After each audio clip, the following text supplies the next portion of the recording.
Hi friends, welcome back to Gousiya Firdose Kannada vlogs.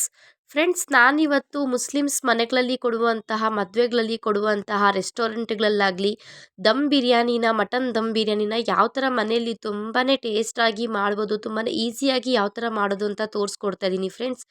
ಈ ಒಂದು mutton ಬಿರಿಯಾನಿನ ಈಸಿಯಾಗಿ ಮಾಡಿಬಿಡ್ಬೋದು, ದೊಡ್ಡ ಮಹಾ ವಿಷಯ ಏನಿಲ್ಲ. ಟೇಸ್ಟ್ ಮಾತ್ರ ಸೂಪರ್ ಆಗಿರುತ್ತೆ. ಸೊ ನಮ್ಮ ಮುಸ್ಲಿಮ್ಸ್ ಮದುವೆಗಳಲ್ಲಿ ಇದೇ ಥರ ಕೊಡೋದು, ಇದೇ ಟೇಸ್ಟು, ಇದೇ ಕಲರು ಪ್ರತಿಯೊಂದು ಇದೆ. ಸೊ ತಡ ಯಾಕೆ, ಬನ್ನಿ ಸ್ಟಾರ್ಟ್ ಮಾಡೋಣ. ಏನೆಲ್ಲ ಇಂಗ್ರೀಡಿಯೆಂಟ್ಸ್ ಬೇಕು ಅಂತ ಹೇಳ್ಬಿಟ್ಟು, ನಾನಿಲ್ಲಿ ಅರ್ಧ ಕೆ ಜಿ ಮಟನ್ ತೊಗೊಂಡಿದ್ದೆ. ಚೆನ್ನಾಗಿ ವಾಶ್ ಮಾಡಿ ಒಂದು 5 ವಿಷಲ್ ಇಟ್ಟಿದ್ದೆ ಫ್ರೆಂಡ್ಸ್. ಉಪ್ಪು, ಅರಿಶಿನ, ಸ್ವಲ್ಪ ಈರುಳ್ಳಿ ಹಾಕಿಬಿಟ್ಟು ಬಾಯ್ಲ್ ಆಗೋಕೆ ಇಟ್ಟಿದ್ದೆ. 5 ವಿಷಲ್ ಬಂದಿತ್ತು. ಸೊ ನೋಡಿ, ನಾನು ಆಲ್ರೆಡಿ ಬಾಯ್ಲ್ ಮಾಡ್ಕೊಂಡಿದ್ದೀನಿ ಮಟನ್ನ.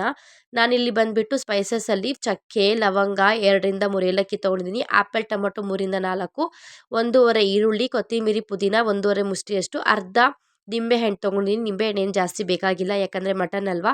ಹಸಿಮೆಣ್ಸಿನ್ಕಾಯಿ ಒಂದು 3 ತೊಗೊಂಡಿದ್ದೀನಿ ಫ್ರೆಂಡ್ಸ್. 5ರಿಂದ 6 ಲವಂಗ, 2 ಚಕ್ಕೆ ಪೀಸ್ ತೊಗೊಂಡಿದ್ದೀನಿ. ನಾನಿಲ್ಲಿ ಮಾಡ್ತಿರೋದು ಬರೀ ಜೀರಾ ಸಾಂಬಾರಲ್ಲಿ. ತುಂಬಾ ಟೇಸ್ಟಾಗಿ ಬರುತ್ತೆ. ಒಂದೂವರೆ ಗ್ಲಾಸಷ್ಟು ಜೀರಾ ಸಾಂಬಾರು, 1/4 ಗ್ಲಾಸಷ್ಟು ಕೇಸರಿ ಕಲಿ ಅಕ್ಕಿ, 2 ಗ್ಲಾಸ್ ತೊಗೊಂಡಿದ್ದೀನಿ. ಸ್ವಲ್ಪ ಮೊಸರು ತೊಗೊಂಡಿದ್ದೀನಿ. ಜಿಂಜರ್ ಗಾರ್ಲಿಕ್ ಪೇಸ್ಟು 3ರಿಂದ 4 ಟೇಬಲ್ ಸ್ಪೂನು. ಸ್ವಲ್ಪ ಜಿಂಜರ್ ಗಾರ್ಲಿಕ್ ಪೇಸ್ಟ್ ಹಾಕಿ, ಸ್ಪೈಸಸಲ್ಲಿ ಬಂದುಬಿಟ್ಟು ನಾನು 6 ಟೇಬಲ್ ಸ್ಪೂನು ಖಾರದ ಪುಡಿ ತೊಗೊಂಡಿದ್ದೀನಿ. ಅರ್ಧ ಟೇಬಲ್ ಸ್ಪೂನು ಗರಂ ಮಸಾಲ, ಅರಿಶಿನ ಪುಡಿ ಸ್ವಲ್ಪ, ಧನಿಯಾ ಪುಡಿ ಅರ್ಧ ಟೇಬಲ್ ಸ್ಪೂನು, ರುಚಿಗೆ ತಕ್ಕಷ್ಟು ಉಪ್ಪು. ನಾನಿಲ್ಲಿ ಬಂದುಬಿಟ್ಟು ಟೇಸ್ಟಿಂಗ್ ಸಾಲ್ಟ್ ಹಾಕ್ತಾಯಿದ್ದೀನಿ. ಇದು ವೈಟ್ ಕಲರ್ ಇದೆಯಲ್ವಾ, ಅಜಿನೋಮೋಟೊ ಅಂತಾರೆ. ಸೊ ಅದನ್ನು ಯೂಸ್ ಮಾಡ್ತಾಯಿದ್ದೀನಿ. ತುಂಬ ಟೇಸ್ಟ್ ಬರುತ್ತೆ ಫ್ರೆಂಡ್ಸ್. ಇಷ್ಟೇ ಬೇಕಾಗಿರೋದು, ಇನ್ನೇನು ಎಕ್ಸ್ಟ್ರಾ ನಾನು ಹಾಕೋಕ್ಕೆ ಹೋಗೋದಿಲ್ಲ. ಎಣ್ಣೆ ಇಟ್ಟಿದ್ದೆ, ಎಣ್ಣೆ ಬಿಸಿ ಆಗಿದೆ. ಎಣ್ಣೆ ನೋಡ್ಕೊಂಡು ಹಾಕ್ಕೊಳ್ಳಿ, ಯಾಕಂದರೆ ಮಟನ್ನಲ್ಲೂ ಎಣ್ಣೆ ಇರುತ್ತೆ. ಸೊ ಎಣ್ಣೆ ಬಿಸಿ ಆಯಿತು. ಬಿಸಿಯಾಗಿರೋ ಎಣ್ಣೆಗೆ ಈ ಗರಂ ಮಸಾಲ ಹಾಕ್ಕೊತಾ ಇದ್ದೀನಿ. ನಾನೇನು ಚಕ್ಕೆ, ಲವಂಗ, ಏಲಕ್ಕಿ ತೊಗೊಂಡಿದ್ದೆ ಅದನ್ನು ಹಾಕ್ಕೊಂಡು, ಆ ಚಕ್ಕೆ ಲವಂಗ ಎಲ್ಲ ಸ್ವಲ್ಪ ಚೆನ್ನಾಗಿ ಅರೋಮಾ ಬರೋವರೆಗೂ ಫ್ರೈ ಮಾಡ್ಕೊಳ್ಳಿ. ಇದು ಲವಂಗ ಚಿಟಪಟ ಅಂತ ಸೌಂಡ್ ಬರುತ್ತೆ ಸ್ವಲ್ಪ, ಅಲ್ಲಿವರೆಗೂ ಚೆನ್ನಾಗಿ ಫ್ರೈ ಮಾಡ್ಕೊಂಡಿದ್ದಾದಮೇಲೆ ಡೈರೆಕ್ಟಾಗಿ ಈರುಳ್ಳಿನ ಹಾಕ್ಬಿಡಿ ಫ್ರೆಂಡ್ಸ್. ಈರುಳ್ಳಿನ ಹಾಕ್ಬಿಟ್ಟು ಚೆನ್ನಾಗಿ ಫ್ರೈ ಮಾಡ್ಕೊಬೇಕು. ಎಲ್ಲಿವರೆಗೂ ಫ್ರೈ ಮಾಡ್ಕೋಬೇಕಂದ್ರೆ ಚೆನ್ನಾಗಿ ಗೋಲ್ಡನ್ ಫ್ರೈ ಆಗಬೇಕು ಫ್ರೆಂಡ್ಸ್. ಯಾಕಂದರೆ ಇದೇ ಒಂದು ಮೈನ್ ಟ್ರಿಕ್ ಅಂತಲೇ ಹೇಳ್ಬೋದು. ಹಸಿಯಲ್ಲಿ ಹಾಕೋಕ್ಕೆ ಹೋದರೆ ಆ ಒಂದು ಅರೋಮಾ, ಆ ಒಂದು ಸ್ಮೆಲ್ಲು ಚೆನ್ನಾಗಿ ಬರೋದಿಲ್ಲ. ಗೋಲ್ಡನ್ ಫ್ರೈ ಆಗಿದ್ದಾದಮೇಲೆ ತುಂಬಾ ಟೇಸ್ಟಾಗಿ ಬರುತ್ತೆ. ಸೊ ನೋಡಿ, ಈ ಥರ ಫುಲ್ಲು ಗೋಲ್ಡನ್ ಫ್ರೈ ಆಗಿಬಿಡ್ಬೇಕು. ಕ್ರಂಚಿನೆಸ್ ಬರುತ್ತೆ ಈರುಳ್ಳಿ, ಅಲ್ಲಿವರೆಗೂ ಚೆನ್ನಾಗಿ ಗೋಲ್ಡನ್ ಫ್ರೈ ಮಾಡ್ಕೊಳ್ಳಿ. ಹಸಿಯಲ್ಲಿ ಹಾಕೋಕ್ಕೆ ಹೋಗ್ಬಿಡಿ. ಈ ಥರ ಗೋಲ್ಡನ್ ಫ್ರೈ ಹಾಕಿದ್ದಾದಮೇಲೆ ಡೈರೆಕ್ಟಾಗಿ ಹಸಿಮೆಣ್ಸಿನ್ಕಾಯಿ ಹಾಕಿಬಿಡಿ. ಲೋ ಫ್ಲೇಮಲ್ಲಿ ಇಡಿ, ಯಾಕಂದರೆ ಹಸಿಮೆಣ್ಸಿನ್ಕಾಯಿ ಹಾಕಿದ ತಕ್ಷಣ ಸ್ವಲ್ಪ ಬೇಗ ಒಡೆಯುತ್ತೆ ಹಸಿಮೆಣ್ಸಿನ್ಕಾಯಿ. ಸ್ವಲ್ಪ ಹುಷಾರಾಗಿ ನೋಡ್ಕೊಂಡು ಹಾಕ್ಕೊಳ್ಳಿ. ಹಾಕಿದ 2 ನಿಮಿಷಕ್ಕೆ ಜಿಂಜರ್ ಗಾರ್ಲಿಕ್ ಪೇಸ್ಟ್ ಹಾಕಿಬಿಡಿ ಫ್ರೆಂಡ್ಸ್. ಜಾಸ್ತಿ ಹಸಿಮೆಣ್ಸಿನ್ಕಾಯಿ ಹೊಡಿಯೋಕ್ಕೆ ಕೊಡಬೇಡಿ, ಸ್ವಲ್ಪ ಹಸಿಮೆಣ್ಸಿನ್ಕಾಯಿ ಹಾಗೆ ಇರಲಿ. ನಾನು ಡೈರೆಕ್ಟಾಗಿ ಜಿಂಜರ್ ಗಾರ್ಲಿಕ್ ಪೇಸ್ಟ್ ಹಾಕಿಬಿಟ್ಟು ಚೆನ್ನಾಗಿ ಫ್ರೈ ಮಾಡ್ಕೊತೀನಿ ಫ್ರೆಂಡ್ಸ್. ನಾನು ಈ ಥರ ಜಿಂಜರ್ ಗಾರ್ಲಿಕ್ ಪೇಸ್ಟ್ ಏನು ಮಾಡ್ತೀನಿ, ಆವಾಗಿಂದ ಆವಾಗೇ ರುಬ್ಕೊಂಡು ಮಾಡ್ತೀನಿ. ತುಂಬ ಚೆನ್ನಾಗಿ ಬರುತ್ತೆ. ಫ್ರೆಶ್ ಆಗಿರೋ ಜಿಂಜರ್ ಗಾರ್ಲಿಕ್ ಪೇಸ್ಟ್ ಯೂಸ್ ಮಾಡೋದ್ರಿಂದ ಬಿರಿಯಾನಿ ತುಂಬ ಟೇಸ್ಟಾಗಿ ಬರುತ್ತೆ. ಸೊ ಅದಕ್ಕೆ ನಾನು ಆವಾಗೇ ರುಬ್ಕೊಂಡೇ ಮಾಡೋದು. ಸೊ ನೋಡಿ, ಒಂದು 3 ನಿಮಿಷ ಫ್ರೈ ಆಗಿದ್ದಾದಮೇಲೆ ಡೈರೆಕ್ಟಾಗಿ ಕೊತ್ತಂಬರಿ ಪುದೀನ ಹಾಕ್ಬಿಡಿ. ಕೊತ್ತಂಬರಿ ಪುದೀನ ಚೆನ್ನಾಗಿ ಫ್ರೈ ಆಗಲಿ. ಅರೋಮಾ ತುಂಬ ಚೆನ್ನಾಗಿ ಬರುತ್ತೆ. ಪುದೀನ ಕ್ವಾಂಟಿಟಿ ಸ್ವಲ್ಪ ಜಾಸ್ತಿನೇ ಹಾಕಿ, ಕೊತ್ತಂಬರಿ ಬೇಕಾದರೆ ಕಮ್ಮಿ ಹಾಕ್ಕೊಂಡ್ರು ನಡೆಯುತ್ತೆ. ಸೊ ನೋಡಿ, ಫ್ರೈ ಆಗಿದ್ದಾದಮೇಲೆ ಡೈರೆಕ್ಟಾಗಿ ಟೊಮೊಟೊ ಹಾಕ್ಕೊಳ್ಳಿ ಫ್ರೆಂಡ್ಸ್. ಆ್ಯಪಲ್ ಟೊಮೊಟೊ ತೊಗೊಳ್ಳಿ. ಹಸಿ ಟೊಮೊಟೊ ತೊಗೊಳಕ್ಕೆ ಹೋಗಬೇಡಿ. ಆ್ಯಪಲ್ ಟೊಮೊಟೊ ತೊಗೊಂಡ್ರೆ ತುಂಬ ಬೇಗ ಸಾಫ್ಟ್ ಆಗುತ್ತೆ, ಚೆನ್ನಾಗೂ ಇರುತ್ತೆ ಟೇಸ್ಟು. ಹಸಿ ಟೊಮೊಟೊ ತೊಗೊಂಡ್ರೆ ಅಷ್ಟೊಂದೇನು ಚೆನ್ನಾಗಿ ಬರೋದಿಲ್ಲ ಬಿರಿಯಾನಿ. ಚೆನ್ನಾಗಿ ಫ್ರೈ ಮಾಡ್ಕೊಳ್ಳಿ ಫ್ರೆಂಡ್ಸ್. ಇದು ನೋಡಿ, ಈ ಥರ ಸ್ವಲ್ಪ ಸ್ಪೂನಿಂದ ಈ ಥರ ಸ್ಮ್ಯಾಶ್ ಮಾಡ್ಕೊತಾ ಇರಿ ಟೊಮೊಟೊನ. ಹಸಿ ಏನಾದರೂ ಇದ್ದರೆ ಇನ್ ಕೇಸು ಬೇಗ ಸಾಫ್ಟ್ ಆಗುತ್ತೆ ಅಂತ ಹೇಳ್ಬಿಟ್ಟು. ಸೊ ನೋಡಿ, ಚೆನ್ನಾಗಿ ಫ್ರೈ ಮಾಡ್ಕೊಳ್ಳಿ. ಹಸಿಯಲ್ಲಿ ಡೈರೆಕ್ಟಾಗಿ ಸ್ಪೈಸಸನ್ನು ಹಾಕೋಕ್ಕೆ ಹೋಗ್ಬಿಡ್ಬೇಡಿ. ಟೊಮೊಟೊ ಸಾಫ್ಟ್ ಆದ್ರೇ ಬಿರಿಯಾನಿ ತಿನ್ನೋಕ್ಕೆ ಚೆನ್ನಾಗಿರುತ್ತೆ. ಸಾಫ್ಟ್ ಆಗಿರೋ ಒಂದು ಫ್ಲೇವರೇ ಚೆನ್ನಾಗಿ ಬರುತ್ತೆ ಟೊಮೊಟೊನು. ಸೊ ನೋಡಿ, ಫ್ರೈ ಆಗಿದ್ದಾದಮೇಲೆ ಈ ಥರ ಎಲ್ಲ ಸೈಡಲ್ಲಿ ಇದು ಮಾಡಿಕೊಂಡು ಎಣ್ಣೆ ಮಿಡ್ಲಲ್ಲಿ ತೊಗೊತೀನಿ ನಾನು. ಎಣ್ಣೆ ಚೆನ್ನಾಗಿ ಮಿಡ್ಲಲ್ಲಿ ಬರಲಿ. ಯಾಕೆ ಈ ಥರ ಮಾಡ್ತಾಯಿದ್ದೀನಿ ಅಂದರೆ, ಸ್ಪೈಸಸ್ ಹಾಕಬೇಕು. ಹಸಿಯಲ್ಲಿ ಸ್ಪೈಸಸ್ ಹಾಕಿದ್ರೆ ಹಸಿ ರಾ ಬಂದುಬಿಡುತ್ತೆ. ಸೊ ಒಂದು 2 ನಿಮಿಷ ಈ ಒಂದು ಎಣ್ಣೆಯಲ್ಲೇ ಫ್ರೈ ಮಾಡ್ಕೊತೀನಿ. ನೋಡಿ, ಈ ಒಂದು ಟ್ರಿಕ್ನ ನೀವು ಯೂಸ್ ಮಾಡಿ, ಯಾಕಂದರೆ ತುಂಬಾ ಚೆನ್ನಾಗಿ ಬರುತ್ತೆ. ಸ್ಪೈಸಸ್ ಎಲ್ಲ ಫ್ರೈ ಆಗಿದ್ರೆ ಅದರದ್ದೇ ಆಗಿರೋ ಒಂದು ಸ್ಮೆಲ್ಲು ಚೆನ್ನಾಗಿರುತ್ತೆ. ಸೊ ನೋಡಿ, 2 ನಿಮಿಷ ಚೆನ್ನಾಗಿ ಲೋ ಫ್ಲೇಮಲ್ಲಿ ಈ ಥರ ಸ್ಪೈಸಸನ್ನು ಎಣ್ಣೆಯಲ್ಲೇ ನಾನು ಏನು ಮಾಡ್ತೀನಿ, ಫ್ರೈ ಮಾಡ್ಕೊತೀನಿ ಫ್ರೆಂಡ್ಸ್. ತುಂಬಾ ಘಮ ಚೆನ್ನಾಗಿ ಬರುತ್ತೆ ಈ ಥರ ಮಾಡ್ಕೊಳ್ಳೋದ್ರಿಂದ. 2 ನಿಮಿಷ ಮಾಡ್ಕೊಂಡಿದ್ದಾದಮೇಲೆ ಡೈರೆಕ್ಟಾಗಿ ಮಿಕ್ಸ್ ಮಾಡಿಬಿಡಿ. ಪ್ರತಿಯೊಂದು ಟೊಮೊಟೊ ಪ್ರತಿಯೊಂದಕ್ಕೂ ಮಿಕ್ಸ್ ಮಾಡಿಬಿಡಿ. ಈ ಥರ ಮಾಡಿದ್ರೆ ನೋಡಿ, ಕಲ್ಲರು ಚೆನ್ನಾಗಿ ಬರುತ್ತೆ, ಹಸಿ ಸ್ಮೆಲ್ ಇರೋದಿಲ್ಲ, ಎಣ್ಣೆಯಲ್ಲಿ ಫ್ರೈ ಆಗಿರುತ್ತೆ ಸ್ಪೈಸಸ್ಸನ್ನು. 2 ನಿಮಿಷ ಲೋ ಫ್ಲೇಮಲ್ಲಿ ಪ್ಲೇಟ್ನ ಕ್ಲೋಸ್ ಮಾಡಿಬಿಟ್ಟು ಒಂದು 2 ನಿಮಿಷ ಚೆನ್ನಾಗಿ ಫ್ರೈ ಆಗೋಕ್ಕೆ ಕೊಡಿ ಎಲ್ಲನೂ. ನೋಡಿ, ಎಷ್ಟು ಚೆನ್ನಾಗಿ ಫ್ರೈ ಆಗಿದೆ. ಸೈಡಲ್ಲೆಲ್ಲ ಎಣ್ಣೆ ನಿಲ್ತಾ ಇದೆ, ನೋಡ್ಬೋದು ನೀವೇ. ಸಾಫ್ಟ್ ಆಗೋಗಿದೆ ನೋಡಿ, ಟೊಮೊಟೊನೇ ಸಿಗ್ತಾ ಇಲ್ಲ, ಇಷ್ಟು ಚೆನ್ನಾಗಿ ಸಾಫ್ಟ್ ಆಗಿದೆ. ಈ ಥರ ಇದ್ದರೆ ಬಿರಿಯಾನಿ ಚೆನ್ನಾಗಿ ಬರುತ್ತೆ. ಹಸಿ ಟೊಮೊಟೊ ಬಂದ್ರೂ ಬಾಯಿಗೆ ಚೆನ್ನಾಗಿರೋದಿಲ್ಲ ತಿನ್ನೋದಕ್ಕೆ. ಸೊ ಅದಕ್ಕೆ ನಾನು ಈ ಥರ ಒಂದು ಟ್ರಿಕ್ ಯೂಸ್ ಮಾಡ್ತೀನಿ. ನೀವು ಈ ಥರ ಟ್ರಿಕ್ ಯೂಸ್ ಮಾಡಿ ಯಾವ ಥರ ಬಂತು ಅಂತ ನನಗೆ ಕಮೆಂಟ್ ಮುಖಾಂತರ ತಿಳಿಸಿ ಫ್ರೆಂಡ್ಸ್. ಈ ಟೈಮಲ್ಲಿ ನಾನೇನು ಮಟನ್ ತೊಗೊಂಡಿದ್ನೋ ಆ ಮಟನ್ನ ಹಾಕ್ಬಿಡ್ತೀನಿ. ಮಟನ್ನಲ್ಲಿ ನೀರು ಸ್ವಲ್ಪ ಇತ್ತು, ಆ ನೀರು ಕ್ವಾಂಟಿಟಿ ಜೊತೆನೇ ಹಾಕ್ತಾಯಿದ್ದೀನಿ. ಮಟನ್ನಲ್ಲಿರೋ ಬಿಟ್ಟಿರೋ ನೀರಲ್ವಾ, ಸೊ ಚೆನ್ನಾಗಿರುತ್ತೆ ಟೇಸ್ಟು. ಹಾಕಿದ್ದಾದ್ಮೇಲೆ ಒಂದು ಅರ್ಧ ನಿಂಬೆಹಣ್ಣು ಏನಿತ್ತು ಆ ನಿಂಬೆಹಣ್ಣನ್ನ ಈ ಮಟನ್ ಮೇಲೆ ಇದು ಮಾಡಿಬಿಡಿ. ಡೈರೆಕ್ಟಾಗಿ ಮಿಕ್ಸ್ ಮಾಡೋಕ್ಕೆ ಹೋಗ್ಬಿಡಿ. ಫಸ್ಟು ಹಣ್ಣು ಚೆನ್ನಾಗಿ ಮಟನ್ಗೆ ಹಿಡಿಬೇಕು. ನೋಡಿ, ಈ ಥರ ನಿಂಬೆಹಣ್ಣು ಮಟನ್ಗೆ ಹಿಡಿದ್ರೆ ಟೇಸ್ಟ್ ತುಂಬಾ ಚೆನ್ನಾಗಿ ಬರುತ್ತೆ. ಹುಳಿ ಹುಳಿಯಾಗಿ ಖಾರ ಖಾರವಾಗಿ. ಡೈರೆಕ್ಟಾಗಿ ಸ್ವಲ್ಪ ಜನ ಏನು ಮಾಡ್ತಾರೆ, ಮಸಾಲೆಯಲ್ಲೇ ನಿಂಬೆಹಣ್ಣು ಹಾಕ್ಬಿಡ್ತಾರೆ. ಬಟ್ ನಾನು ಆ ಥರ ಮಾಡಲ್ಲ. ಸ್ವಲ್ಪ ಮಟನ್ಗೂ ಖಾರ ಉಪ್ಪು ಹುಳಿ ಎಲ್ಲ ಇಳೀಲಿ ಅಂತ ಹೇಳ್ಬಿಟ್ಟು ನಾನು ಈ ಥರ ಮಾಡ್ತೀನಿ. ನಮ್ಮ ಮುಸ್ಲಿಮ್ಸ್ ಮದುವೆಗಳಲ್ಲಿ ನೀವು ತಿಂದಿರ್ಬೋದಲ್ವಾ ಯಾವ ಥರ ಇರುತ್ತೆ, ಎಷ್ಟು ತಿಂದರೂ ಇನ್ನೂ ತಿನ್ನಬೇಕು ಅನಿಸುತ್ತೆ. ಅದೇ ಥರ ಸೇಮ್ ಆಸ್ ಇಟ್ ಈಸ್ ನಾನು ಮಾಡ್ತಾಯಿದ್ದೀನಿ. ಬಟ್ ನಾನು ಅಡಿಷ್ನಲ್ ಏನೇನು ಸ್ಪೈಸಸ್ಸನ್ನ ಯೂಸ್ ಮಾಡೋಕ್ಕೆ ಹೋಗಲ್ಲ. ಪ್ಯಾಕೆಟ್ ಸ್ಪೈಸಸ್ ಆಗಲಿ ಏನೇನು ಇಲ್ಲ. ನಾರ್ಮಲ್ ಆಗಿ ಮನೇಲಿ ಏನಿರುತ್ತೋ ಅದನ್ನೇ ಯೂಸ್ ಮಾಡ್ತೀನಿ. ಎಕ್ಸಲೆಂಟಾಗಿ ಬರುತ್ತೆ. ಯಾಕಂದರೆ ನಾವು ಅಕ್ಕಿ ಯೂಸ್ ಮಾಡ್ತಿರೋದು ಸ್ಪೆಷಲ್ ಆಗಿದೆ, ಅದೇ ಸಾಕು ನಮಗೆ. ಈ ಟೈಮಲ್ಲಿ ಲಾಸ್ಟ್ ಮೊಸರು ಹಾಕಿ ಫ್ರೆಂಡ್ಸ್. ಮೊಸರೇನಷ್ಟು ಜಾಸ್ತಿ ಹಾಕೋಕ್ಕೆ ಹೋಗ್ಬೇಡಿ, ಹುಳಿ ಜಾಸ್ತಿ ಆದರೂ ಚೆನ್ನಾಗಿರಲ್ಲ ತಿನ್ನೋದಕ್ಕೆ.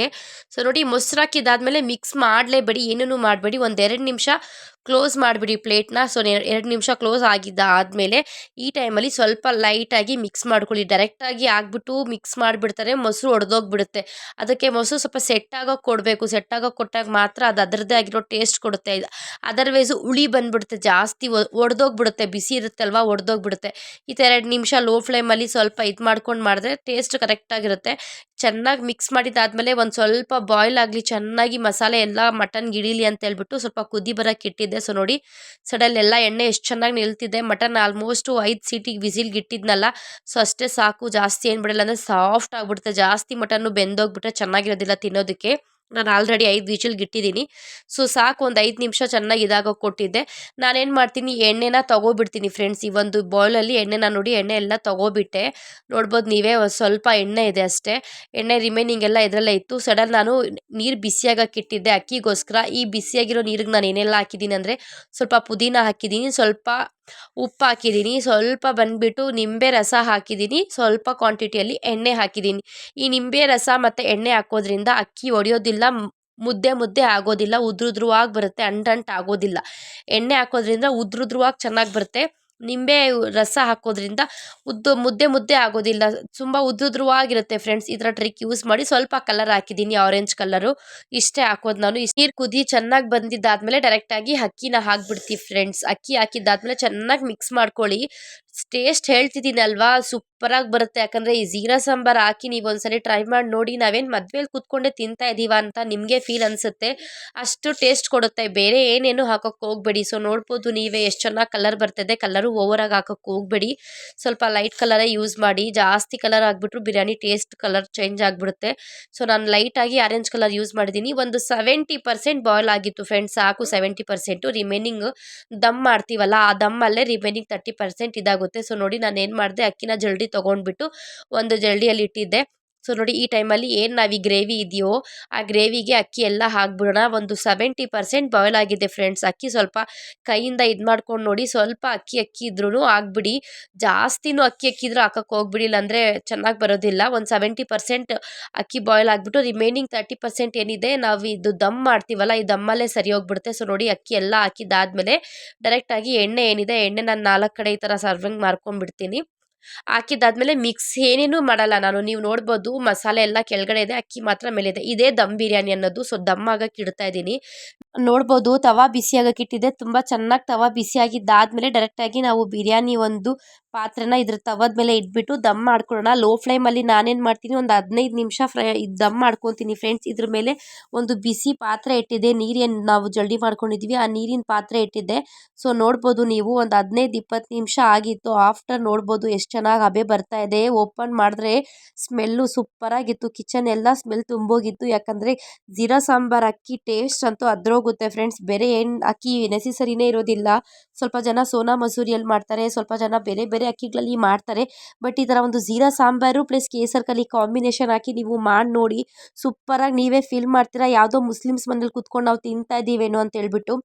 ಇಲ್ಲ ಮುಸ್ಲಿಮ್ಸ್ ಮದುವೆಗಳಲ್ಲಿ ತಿಂತಾ ಇದ್ದೀವೇನೋ ಅಂತ ಅಷ್ಟು ಚೆನ್ನಾಗಿರುತ್ತೆ. ಸೊ ನೋಡ್ಬೋದು ಕಲರು ಡಬಲ್ ಕಲರ್ ಬಂದಿದೆ. ಒಳಗಡೆ ಒಂದು ಕಲರು ಆಚೆ ಒಂದು ಕಲರು. ಅದಕ್ಕೆ ಹೇಳಿದ್ದು ಕಲರ್ ಓವರ್ ಮಾಡಕ್ಕೆ ಹೋಗಬೇಡಿ, ಎಣ್ಣೆ ಕಲರೇ ಬೇರೆ ಬಿಡುತ್ತೆ ಅಂತ.